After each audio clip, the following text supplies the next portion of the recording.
Hello, good morning. So today is February 12. Birthday na ako. Okay. Accept na ko ana nga. Sa una po yun nga. Ayun nila. Ang tao das February kulang or kulang-kulang. It means kulang og date. Kaya usahay. Diba?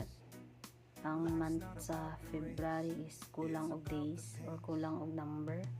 Like anang wala siya 30, wala siya 31. So tinod lang no. Importante ana ang February kay ano. Namang gud dira ang history of romantic tapos about talking about Saint Valentine na na siya, and then importante jud ang February. Pero kung kinsa mga nito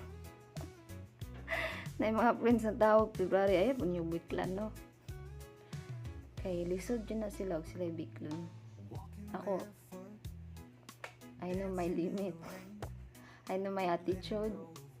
I know kung unsa ko nagkinabuhi aning kalibutan na unsa ko kaluuran.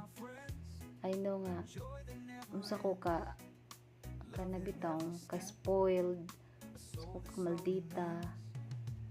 Pero ang uban nga wala na aware about na tao sa February.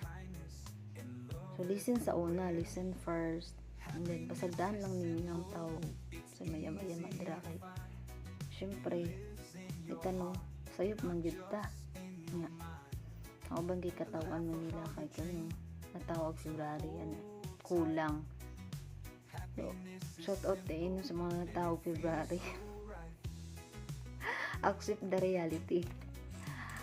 Kay ako lagi biklon ana.